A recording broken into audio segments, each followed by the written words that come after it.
నమస్తే, welcome to #you. నేను మీ రాజేష్. మాగంటి గోపీనాథ్ ఎవరైతే బీఆర్ఎస్ పార్టీ జూబ్లీహిల్స్ ఎమ్మెల్యే ఉన్నారో ఆయన అకాల మరణంతో ఏర్పడబోతున్నటువంటి బై ఎలక్షన్స్ ఇప్పుడు జరగబోతూ ఉన్నాయి.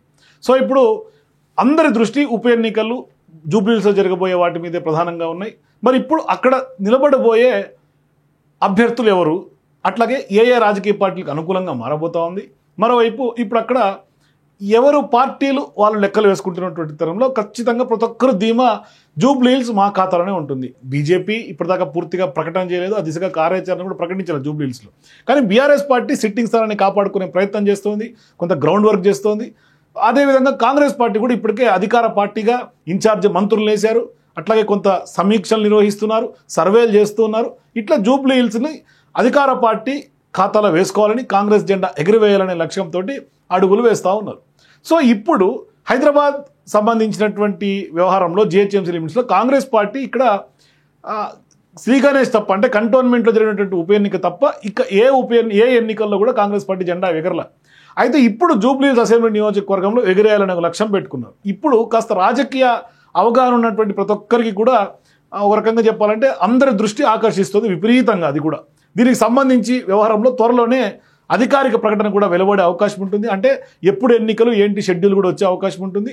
ఇది బీఆర్ఎస్ సిట్టింగ్ అయినటువంటి నేపథ్యంలో అధికార పార్టీ కూడా ఎట్టి పరిస్థితుల్లో ఈసారి తమ చేయి దాటిపోకుండా అక్కడ కాంగ్రెస్ జెండా ఎగరాలనే పట్టుదల కాంగ్రెస్ పార్టీ నాయకుల్లో కనిపిస్తూ ఉంది.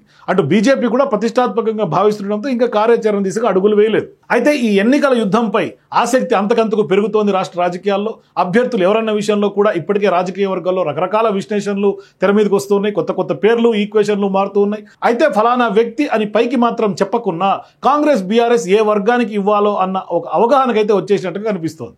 లోపల ఎవరు లెక్కలు వాళ్ళు వేసుకుంటున్నారు. మేము పక్కా లోకల్ అంటోంది అధికార పార్టీ కాంగ్రెస్ పార్టీ. మరి అభ్యర్థి ఎవరైనా సరే స్థానికుడికే టికెట్ ఇవ్వాలని డిసైడ్ అయిందట కాంగ్రెస్ పార్టీ. ఆ దిశగా మంత్రి తాజాగా పొన్నం ప్రభాకర్ ప్రకటన దానికి నిదర్శనం. ఇప్పటికే నియోజకవర్గంలో వివిధ అభివృద్ధి కార్యక్రమాలను కూడా ప్రారంభించేసింది కాంగ్రెస్ పార్టీ.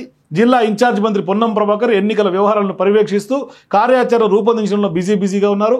రోడ్లేని దగ్గర రోడ్లు వేస్తున్నారు, కొంత బిజీగా యాక్టివిటీ స్టార్ట్ చేసేశారు. అటు పార్టీ పరంగా నియోజకవర్గ బాధ్యతలు నియమించే పని కూడా చకచకా జరుగుతూ ఉంది. మరి ఈ క్రమంలోనే క్యాండిడేట్కు సంబంధించి కాస్త క్లారిటీ ఇచ్చే ప్రయత్నం చేసింది కాంగ్రెస్ పార్టీ. ప్రస్తుతం పార్టీ టికెట్ కోసం చాలామంది నాయకులు రేసులో కాంగ్రెస్ పార్టీలో ఉన్న ఎవరికి వాళ్ళే తమ బలాలను చెప్పుకుంటూ లాబింగ్ మొదలు పెట్టారు కాంగ్రెస్ పార్టీలో. దీంతో ఇప్పుడు గందరగోళం పెరుగుతుందని భావిస్తున్నటువంటి నాయకత్వం దానికి చెక్ పెట్టే ప్రయత్నం స్పష్టంగా చేసింది. అందుకే గతంలో జూబ్లీహిల్స్ నుంచి పోటీ చేసినటువంటి అజారుద్దీన్ ఈసారి టికెట్ ఆశిస్తున్నటువంటి నవీన్ యాదవ్లను మాత్రమే పక్కన కూర్చోబెట్టుకొని మరీ మీడియాతో మాట్లాడారు మంత్రి పొన్నం ప్రభాకర్. అంటే అభ్యర్థి ఎంపిక వ్యవహారాన్ని అధిష్టానం చూసుకుంటుందని చెప్తూనే జూబ్లీహిల్స్లో ఈసారి టికెట్ స్థానికులకే అని క్లారిటీ ఇచ్చినటువంటి సందర్భంగా ఇప్పుడు కొంత ఆశావాహుల లిస్టు కొంత తగ్గినట్టు సందర్భం కనిపిస్తుంది. మరి నియోజకవర్గం నుంచి బయట ఉన్నటువంటి వాళ్ళు జూబ్లీహిల్స్ టికెట్ లేదని చెప్పడం ద్వారా ఆయన అజారుద్దీన్కి కొంత స్పష్టత ఇచ్చారా, లేక నవీన్ యాదవ్కా అనే డిస్కషన్ కూడా ఇప్పుడు జోరుగా సాగుతోంది. ప్రస్తుతం సీటు చర్చ అంతా ఈ మధ్య కొంత ఎక్కువగా జరుగుతోంది. మరోవైపు కొంత రోహిన్ రెడ్డి పేరు కూడా ప్రముఖంగా వినిపిస్తుంది, ఫహీం ఖురేషీ పేరు కూడా ప్రధానంగా వినిపిస్తుంది. అయితే తాజాగా అజారుద్దీన్ కోసం మైనారిటీ నేతల లాబింగ్ కూడా మొదలైంది. ఇప్పటి వరకు క్యాబినెట్లో మైనారిటీలకు చోటు దక్కలేదు కాబట్టి అలాంటి పరిస్థితుల్లో కనీసం గతంలో పోటీ చేసిన సీటును కూడా మైనారిటీలకు ఇవ్వరా అంటూ ఇప్పుడు ఒత్తిడి చేస్తున్నట్టుగా తెలుస్తోంది. ఇక బీఆర్ఎస్ సిట్టింగ్ సీట్ కావడంతో అభ్యర్థి విషయంపై ఆ పార్టీ వైఖరి ఎలా ఉంటుందన్న డౌట్స్ కూడా ఇప్పుడు చర్చనీయాంశంగా మారుతుంది.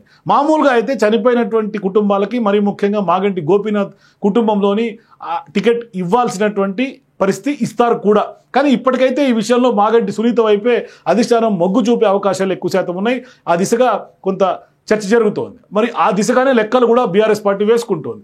ఇతర ఆశావాహులు ఉన్నప్పటికీ గులాబీ పార్టీలో గులాబీ బాస్ కానీ కేటీఆర్ కానీ ఈ విషయంలో చాలా క్లారిటీతో ఉన్నట్టుగా స్పష్టంగా అర్థమవుతుంది. మరి ఈ విషయంలో పార్టీ వైపు నుంచి ఇప్పటి వరకు అధికారిక ప్రకటన అయితే రెండు పార్టీల నుంచి లేదు. కానీ సన్నాహక మీటింగ్స్ అయితే మాత్రం బీఆర్ఎస్ చేస్తోంది, కాంగ్రెస్ చేస్తోంది. తాజాగా మాజీ ఎమ్మెల్యే బీఆర్ఎస్ పార్టీ నుంచి భాస్కర్ రావు అన్న మాటలను బట్టి చూస్తే మాత్రం ఖచ్చితంగా కమ్మ సామాజిక వర్గానికి బీఆర్ఎస్ పార్టీ జూబ్లీహిల్స్ టికెట్ ఇస్తారన్న అంశం అయితే క్లారిటీ వచ్చేస్తుంది. పైగా ఆయన వేరే ఎక్కడో కాకుండా నేరుగా బీఆర్ఎస్ పార్టీ ఆఫీస్లోనే ఆ ప్రస్తావన చేయటంతో అది ఖచ్చితంగా వ్యక్తిగత అభిప్రాయం అయ్యి ఉండకపోవచ్చనే అంచనాలు, విశ్లేషణలు కూడా వినిపిస్తున్నాయి. సో ఈసారి కూడా బీఆర్ఎస్ టికెట్ కమ్మ సామాజిక వర్గానికే ఇవ్వచ్చన్న అంచనాలు వేస్తున్నాయి రాజకీయ వర్గాలన్నీ కూడా. మొత్తానికి జూబ్లీహిల్స్లో ఇక్కడ జరగబోయే ఉప ఎన్నిక విషయంలో రకరకాల వాదనలు తెర మీదకి వస్తున్నాయి. కాంగ్రెస్ అధిష్టానం పక్కా లోకల్ అంటుంటే అది ఖచ్చితంగా పార్టీలోని మరో వర్గం మాత్రం మైనారిటీలకే అంటోంది. ఇక బీఆర్ఎస్ అయితే కమ్మ సామాజిక వర్గానికి క్లారిటీ ఇచ్చేసింది. మరోవైపు సింపతిని నమ్ముకున్నట్టుగా కనిపిస్తోంది, మాగంటి సింపతి.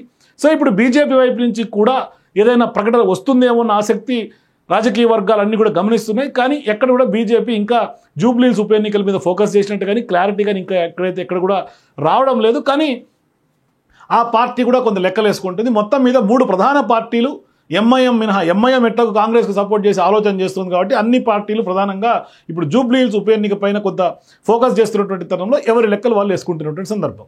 సో మీరు కూడా ఇప్పుడు జరుగుతున్నటువంటి పరిణామాల నేపథ్యంలో జూబ్లీహిల్స్ ఎవరి ఖాతాలో పడబోతోంది, ఏ పార్టీ గెలుపు సాధించే అవకాశం ఉంది, మీ అభిప్రాయాల కింద నాకు కామెంట్స్ తెలియజేయండి. For more videos please watch #.